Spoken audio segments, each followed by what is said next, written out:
Manusia tercipta untuk saling mengasihi, saling memberi, menolong sesama. Hidupmu akan berarti.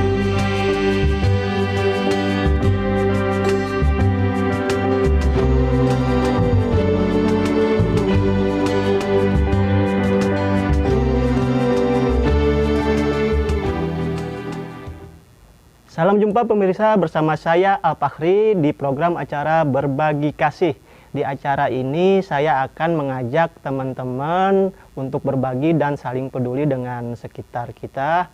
Di mana di masa pandemik ini kita tahu banyak orang-orang yang membutuhkan kepedulian kita. Nah, di hari ini saya akan meliput orang yang sangat istimewa, yaitu pasangan suami istri yang profesinya yaitu mulung sampah. Nah, beliau dari mulung sampah itu mereka bisa menyekolahkan anak dan menguliahkan anaknya sampai sukses. Nah, bagaimana liputannya? Ikutin saya di acara program Berbagi Kasih di TVRI Kalimantan Tengah.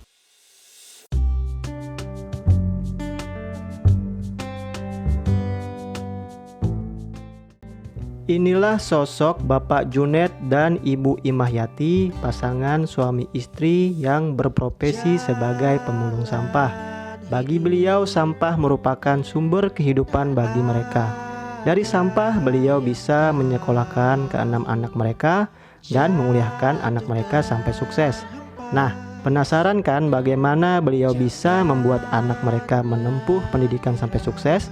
Kita akan dengar langsung ceritanya dari beliau. Ikutin terus saya di Berbagi Kasih. Baik pemirsa, sekarang kita akan menuju ke tempat kediamannya pasangan suami istri pengepul sampah. Di sana nanti kita akan bertanya bagaimana beliau menyekolahkan dan menguliahkan anaknya sampai sukses.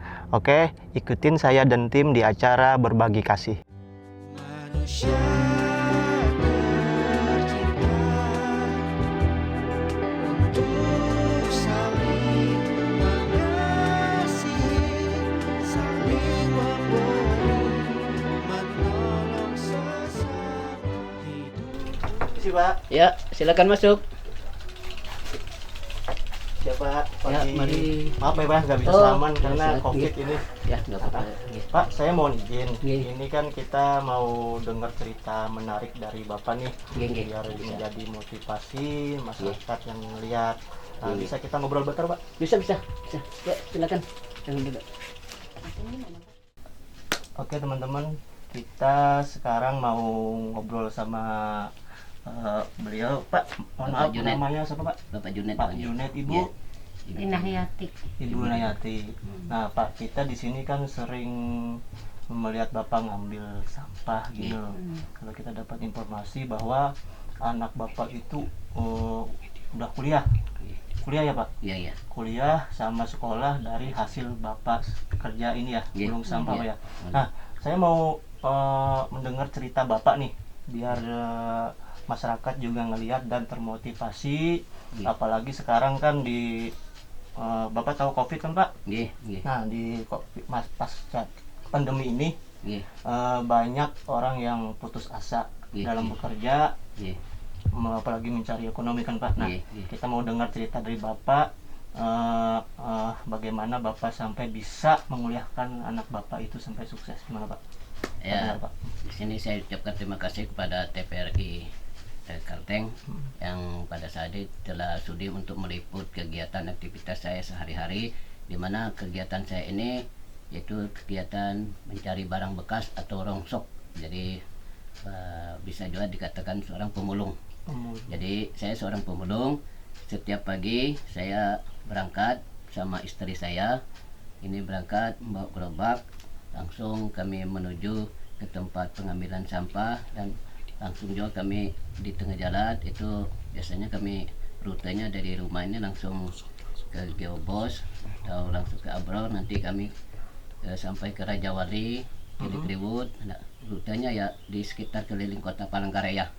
Nah, jadi kami memunguti barang-barang seperti kardus, seperti kardus, aqua, barang-barang bekas dan plastik dan sebagainya yang sudah dibuang orang di bak sampah maupun di tempat-tempat sampah di halaman depan rumah orang.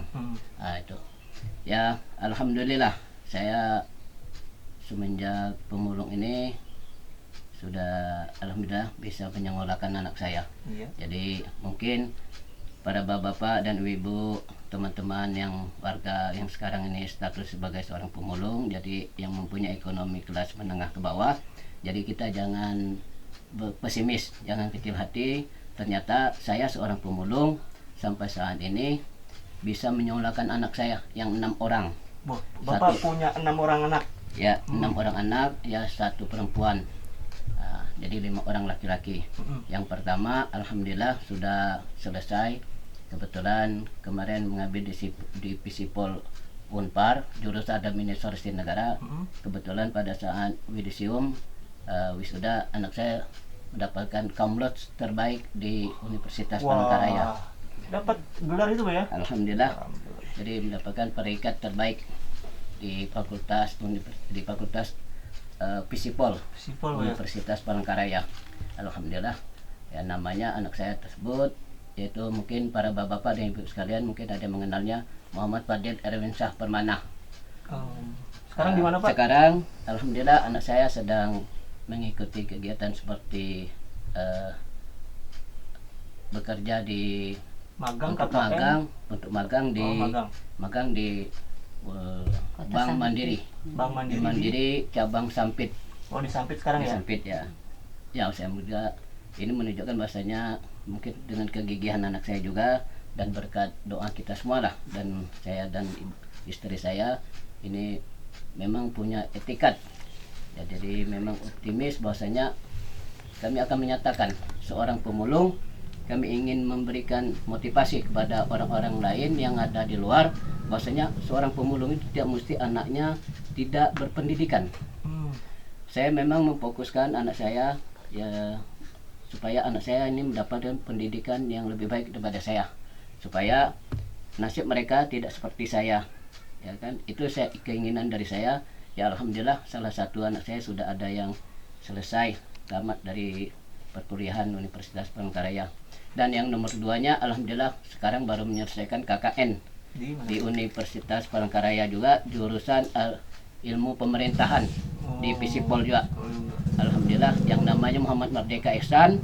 Kebetulan anak saya ini lahir hari Senin tanggal 17 Agustus 1999.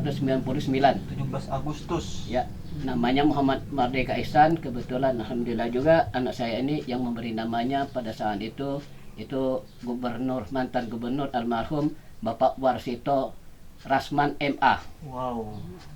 Itu alhamdulillah sekarang sudah bersiap-siap untuk mengajukan judul skripsi. Mudah-mudahan saya mohon doa kita sekalian agar anak saya ini bisa berhasil mengikuti jejak kakaknya.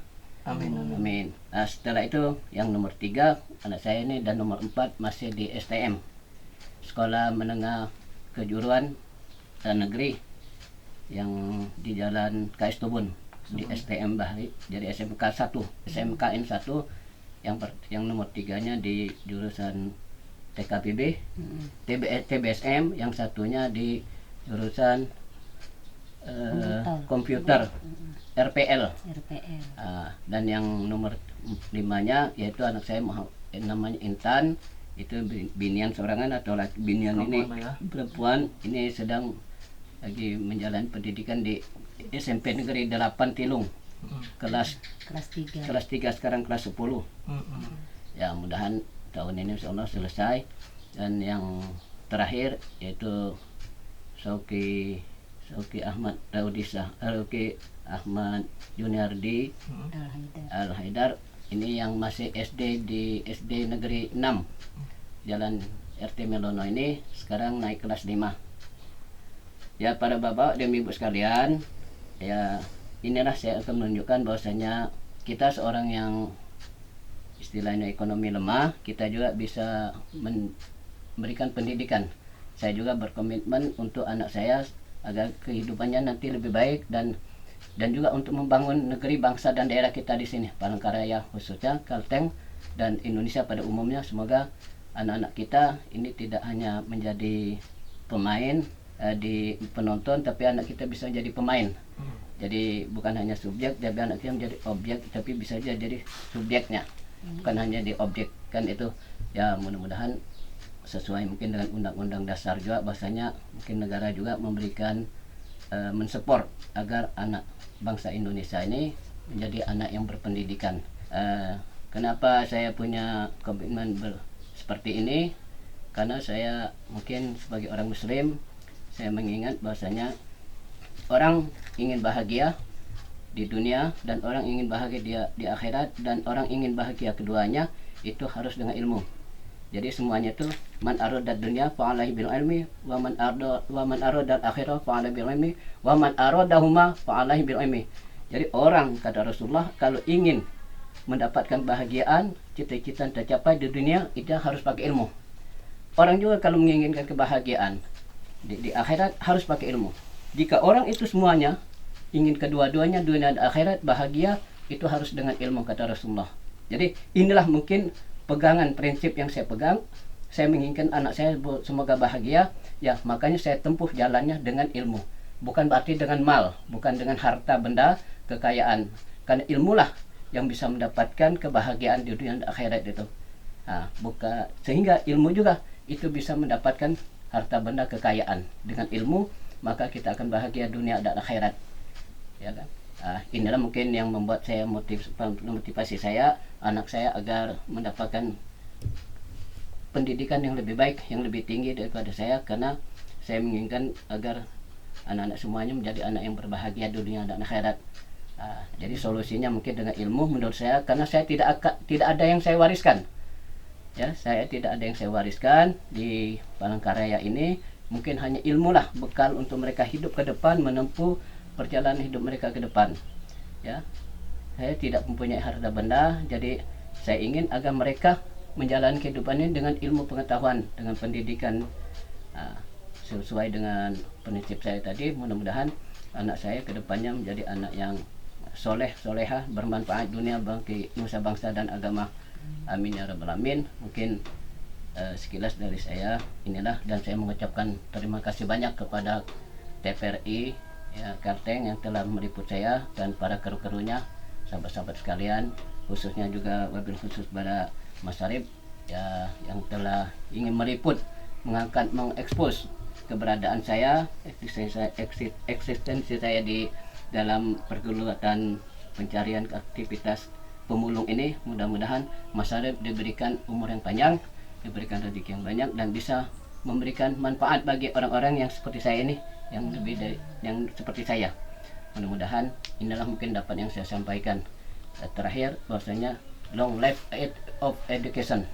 Jadi pendidikan adalah untuk selamanya, ya kan? Jadi kita harus punya pendidikan yang lebih panjang masa depan, ya kan? Terakhir itulah mungkin yang dapat saya sampaikan. Di sini saya ucapkan terima kasih. Kurang lebih saya minta maaf. Ya, wassalamualaikum warahmatullahi wabarakatuh. Ya teman-teman, itu tadi cerita dari beliau betapa pentingnya pendidikan bagi anak-anak. Nah, saya mau nanya lagi nih Pak. Ya, silakan. Bapak udah berapa lama sih berkecimpung di dunia mulung ini? Sebenarnya saya berkecimpung di dunia mulung ini semenjak tahun 2010, itu masih awal. Tapi saya yang mulai konten itu mulai 2011. Jadi 2011 itu 1 Januari 2011 itu sampai hari ini itu memang menjadi pekerjaan rutinitas saya. Kalau boleh tahu sebelumnya Bapak apa Pak? Sebelumnya saya pernah bekerja di perusahaan PT Arida, kita milik Haji Erwin Sukmawan, anaknya Gubernur Pak Warsito Rasman almarhum, di bidang infrastruktur pembangunan jembatan Sungai Lais yang ada di seberang. Lalu Bapak memutuskan setelah itu saya ikut lagi di perusahaan PT Agra Budi, jadi Insinyur Haji Akbudi Budi Sahrani Budi. Setelah itu saya kerja lagi mengikuti pembangunan di pada dahulu itu namanya Panala, yang Panala. sekarang jadi mall dan jadi Hotel One. Ya, aslinya sebenarnya itu Panala. Saya pernah bekerja dengan namanya Pak Rahmat yang punya Sendis. Iya. Nah, itu ya, itu mereka mengerjakan yang ada di Bundaran Besar. Nah, itu saya ikut bekerja situ sebagai seksi material, ya, seksi material, pengawasan material. Setelah itu saya pernah ikut juga di Palangkapos, tabloid Palangkapos, media Palangkapos selama 2 tahun, tapi sebagai pekerja umum. Dan saya yang waktu itu dipimpin oleh direkturnya Pak Sabtanose dan Haji Muhammad Hatta. Kebetulan Haji Muhammad Hatta ini sekarang jadi anaknya Mas Haris yang sekarang jadi ketua PWI Kalteng, itu anak Pak Haji Hatta. Setelah itu saya pernah lagi bekerja di tabloid Detak, miliknya Saifuddin, Bang Udin. Oh, Bang pernah di situ, Pak, ya? Ya, di Detak, tabloid yang mingguan. Itu sebagai developer, sebagai pengantar koran dan pekerja umum lah, ya. Habis itu saya mencari kerjaan serabutan. Jadi ikut orang bangunan, misalnya udah tuh ikut orang kerja mengampar tanah uruk kan. Setelah selesai semua itu ternyata masuk masa krisisnya saya keluar kan. Setelah itu karena tidak pekerjaan lagi, semua pekerjaan saya geluti. Yang penting saya bisa menghidupi anak di istri saya. Pada saat itu ya saya ikut orang bekerja di bidang bangunan, jadi pelayan. Dan saya pernah mengampar tanah uruk, ya kan. Pernah saya berdagang wadai, pernah juga berdagang sayur di pasar besar, ya, pasar subuh. Habis setelah itu saya ketemu sama ada orang Jawa, mbah-mbah, melihat mungkin kehidupan saya murat-marit kan, maka mbah memberikan saran agar saya mencari gerobak pada tahun 2010 itu. Oh, beliau yang Memberikan sampai Bapak kerja jadi mulung. Iya, jadi mbah itu yang bilang, coba kamu cari gerobak, nanti coba-cobalah kalau belum punya kendaraan kamu dorong aja dulu berjalan sementara, ya mungkin nanti itu menjadi pekerjaan kamu, mungkin itu yang terbaik daripada mencari kerjaan ke sana kemari itu tidak menemukan pekerjaan lagi kan. Jadi ternyata pekerja itu sulit menghadapi tantangan pada saat itu. Akhirnya saya putuskan, alhamdulillah saya mendapatkan gerobak. Lalu saya mencoba untuk menjadi pemulung pada awalnya, dan saya geluti itu pada tahun 2011. Alhamdulillah sampai sekarang ini mungkin berjalan 10 tahun ini. 10 tahun apa ya? 10 tahun ini, dan alhamdulillah anak saya bisa mendapatkan pendidikan yang maksimal lah untuk saya. Mohon maaf Pak ya, Amin. ini saya menanya lagi nih. Penghasilan Bapak sih berapa sih dalam sebulan, atau pernah nggak dapat yang paling hancur berapa gitu sebulan gitu Pak? Kesah gitu loh. Iya. Yang waktu awal-awal bahari itu dulu itu saya pernah dapat 10.000 pertama. 10.000 pada saat itu di pernah 15.000 sehari. Sehari 15. Jadi 10.000 15.000. Nah, untuk sekarang ini ya alhamdulillah sekarang ini minimal penghasilan saya itu 50 sampai 100.000 dalam sehari. Alhamdulillah ada aja Pak ya. Alhamdulillah, dan saya sisihkan untuk sedikit menabung supaya ada keperluan untuk pendidikan anak itu bisa terbantukan. Berarti paling dikit 50 Pak ya? Minimal 50. Dapat aja ya 50 sehari Pak ya? Dapat aja. Tapi memang pernah juga misalnya dapat 30 atau 25, tapi itu sekali-sekali jarang aja. Jadi minimal itu 50 untuk pendapatan saya sekarang ini.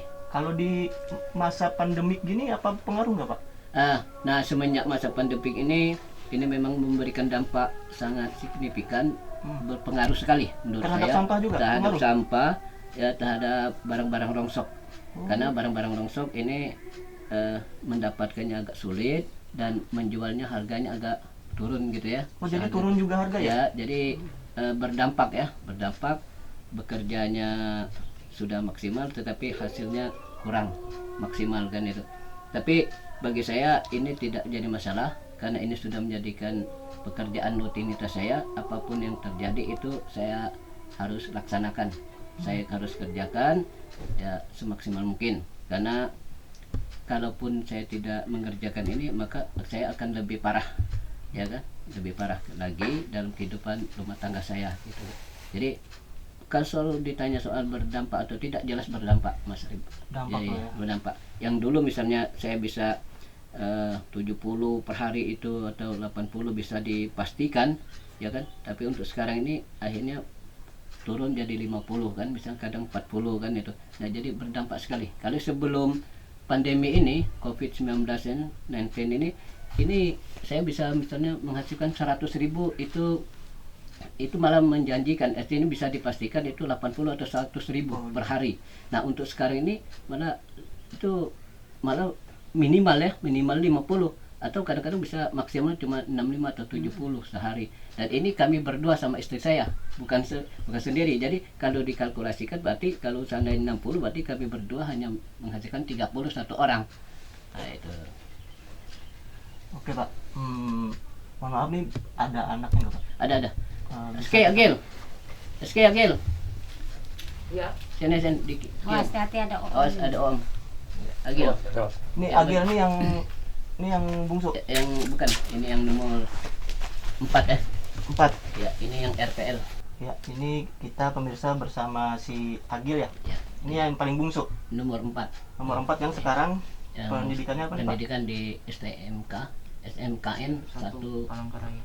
jurusan. Jurusan Rekayasa Perangkat Lunak. Oh, perangkat lunak. Nih, Agil. Iya. Nih kamu kan udah tahu nih orang tuamu kerja gini. Iya tahu. Pernah nggak dapat sentingan atau malu gitu bilangin teman-teman atau gimana? Kalau itu sih menurut saya sudah wajar. Ada pernah nggak yang bilangin? Sering, Sering. iya. Tapi saya nggak terlalu langsung down. Saya sudah tahu kalau orang tua saya ini pemulung, bukan berarti saya langsung down mental saya. Tapi saya masih punya niat. Saya tidak akan seperti orang tua saya. Justru saya bisa jadi orang yang sukses seperti papa-papa saya, insya Allah. Oke, ini saya benar-benar terharu nih dengarnya. Gimana dia nggak down, kan biasanya ini anak muda sering down apalagi era milenial. Nah, sekarang di pendidikan ini kan online nih, Iya, sistem online kan. iya. Bapak boleh juga jawab nih gimana Pak, ini kan online nih, harus ada Iya, iya. HP, Iya. harus serba internet. Gimana Bapak ini nyikapin apa untuk kebutuhan pendidikan ini? Tercukupin atau gimana Pak? Ya sebenarnya begini, saya rasakan bahwasannya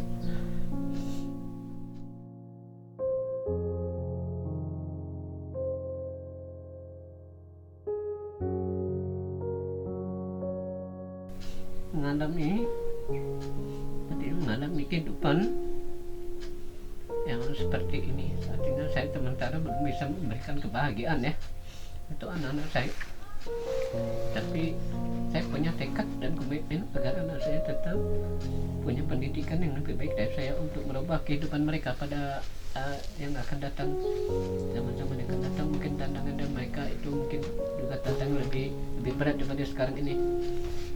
Saya berharap karena anak-anak saya walaupun orang tuanya status sebagai seorang pemulung, tapi anak-anak saya masih punya mental psikologi yang masih kuat untuk menghadapi mungkin cibiran ataupun daripada orang-orang yang di luar itu. Ternyata cibiran itu bagi mereka merupakan angin lalu, dan mereka malah memberikan motivasi bagi mereka, khususnya anak saya Muhammad Badil itu malah bangga dengan seorang bapak seperti saya yang pemulung, sehingga dia alhamdulillah pada saat ini itu mungkin telah berhasil menurut saya. Nah, itu mungkin karena pengaruhnya dia punya mental yang kuat dan tidak terlalu memikirkan persoalan cibiran, hinaan orang yang di luar, dan status saya sebagai seorang pemulung. Nah, itu saya bangga dengan anak saya. Jadi makanya saya merasa sedih, pilu gitu hati saya. Kok saya ini tidak bisa memberikan anak-anak saya seperti orang lain yang ada di luar gitu loh. Yang sekarang ini mungkin lebih fasilitas lebih terpenuhi. Nah, contohnya pada masa Covid sekarang ini, Covid-19 ini, mereka belajar di rumah, ya, belajar di rumah ini. Tapi saya tetap berusaha kuat, bersiteguh untuk anak saya bisa sekolah walaupun dengan tertatih-tatih, ya kan, dengan keadaan perekonomian yang sekarang ini. Tapi saya selalu berikan support pada anak saya, kalian harus sekolah terus. Cuman kadang tuh menjadi kendala juga pada saat karena saya ini tidak punya wifi, ya, wifi nggak punya, jadi harus beli kuota. Iya. Nah, kuota ini kadang tuh mereka misal 3 orang atau 4 orang semuanya ini anak saya sampai yang SD itu juga sekarang rupanya belajarnya online, jadi sampai SD aja online. Jadi ternyata mereka punya misalnya HP ini kadang bergantian dan berebut, ya, dan membeli kuotanya. Kadang juga saya pernah keteteran, pernah mereka sampai tidak bisa mengikuti materi yang diberikan oleh gurunya. Nah, itu jadi ada yang pernah terkendala sampai tidak pernah bisa mengikuti pelajaran online tersebut. Tapi saya bilang kita tetap sabar aja, jalan aja gitu seperti ini. Mudah-mudahan nanti ada solusinya, ya, mudah-mudahan ada solusinya, mungkin dari orang-orang yang bisa peduli terhadap kita gitu. Mungkin Allah SWT juga akan memberikan bantuan pada kita, mungkin itu aja juga dengan ada kita keinginan yang lebih kuat gitu, keinginan kita, mudah-mudahan orang luar dan itu bisa melihat kita juga. Nah, itu aja, makanya sebenarnya saya tidak pernah sedih. Baru kali ini saya sedih dan pilu gitu, karena ini langsung keluar dari anak saya sendiri kan. Jadi walaupun orang mencibir, orang menghina keadaan mereka, tapi mereka tetap tidak down gitu, seperti yang katanya tadi, tidak down, dan mereka hadapi tangan-tangan ini dengan bersih teguh, ya. Tidak lalu mereka merasa lemah dan menyendiri.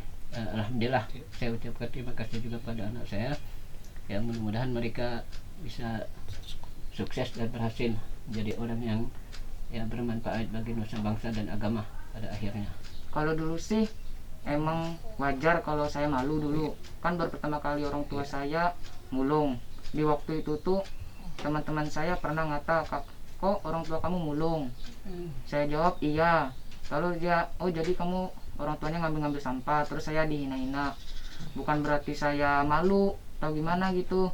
Jadi saya tetap sabar, optimis bahwasannya orang tua kami ini sudah mencari pekerjaan yang sudah halal. Orang di luar sana banyak mengambil pekerjaan yang tidak halal. Jadi saya sangat bersyukur dengan keadaan orang tua sekarang ini, dengan sebagai pencari barang rongsok, tetapi pendapatannya itu sudah jadi halal dan sudah alhamdulillah terpenuhi juga untuk saya. Bukan berarti saya mau beli-beli barang yang bagus, cukup memenuhi kebutuhan anak-anaknya saja. Menurut saya itu sudah sangat bersyukur saya, alhamdulillah. Dan saya juga dari dulu itu nggak terlalu minta-minta sama orang tua, karena saya sudah paham bahwasannya orang tua saya ini tidak terlalu banyak uang. Jadi saya tidak minta-minta uang dan orang tua, cuma hanya saya minta untuk saya memenuhi kebutuhan saya saat saya sekolah. Dan saat pandemi ini juga saya sering berebut sama kakak, kan HP-nya terbatas. Jadi saya sering gantian juga dengan kakak saya, adik saya. Terus saking kan banyak yang pakai HP kan, terus terlalu cepat juga kuota paketnya habis. Jadi di situ sering terlambat dalam pelajarannya, tapi nggak apa-apa. Tapi orang tua saya sering bekerja dengan optimis, sehingga orang tua saya sering juga memberikan paket, walaupun paket itu sering juga habis. Tapi alhamdulillah 2020 kemarin pemerintah mengkasihkan paket secara gratis 35 GB setiap siswa. Oh, itu dari pemerintah ya? Iya, alhamdulillah. Sudah dapat. Tapi itu khusus 2020 dan sekarang sekarang enggak lagi. Tapi saya sangat bersyukur atas pemerintah sudah berbaik hati untuk orang-orang yang tidak mampu mengirimkan paket secara gratis. Alhamdulillah, menurut saya sangat bersyukur. Iya. Saya applause dulu deh gini. Ini mau nangis nih kameramen denger Pak. Jadi gini, ini umur berapa Gil? Saya umur sudah 17 tahun. Oh, wow, itu coba bayangin kata-katanya itu. Nah, ini Bapak nih Pak. Pendidikan Bapak ini akhirnya membuahkan hasil dari mereka bisa jadi tabah dalam menghadapi cibiran tadi. Lalu saya dengar ini kata-kata orang berpendidikan itu beda Pak. Ini emang dari hati dia nih ngomong kan. Saya juga tersentuh.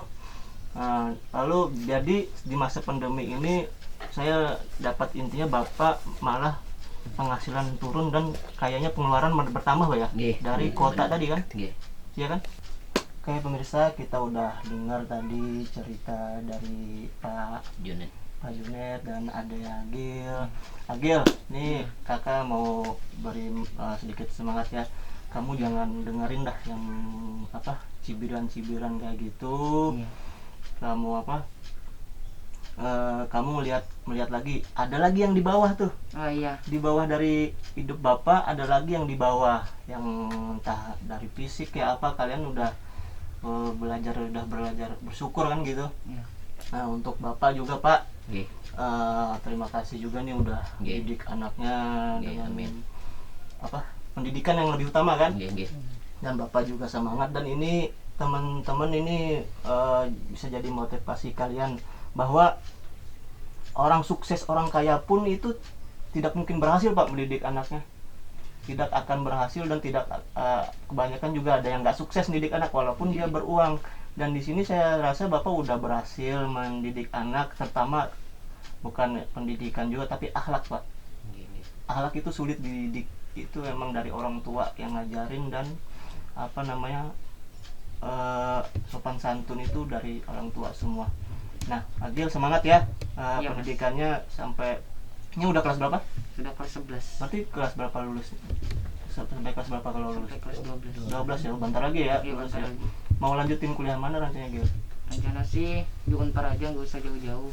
Di Unpar ya? Iya, di Unpar aja. Mau ngambil jurusan apa? Mungkin jurusan komputer juga. Komputer ya Gil? Melanjutin kayak SMK juga. Oke.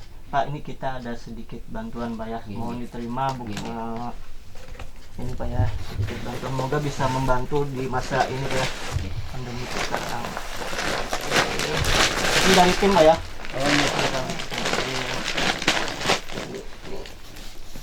Ini juga dari tim Pak, sedikit bantuan Pak ya, mohon diterima Pak ya. Terima kasih banyak nih atas bantuan, semoga bermanfaat ya.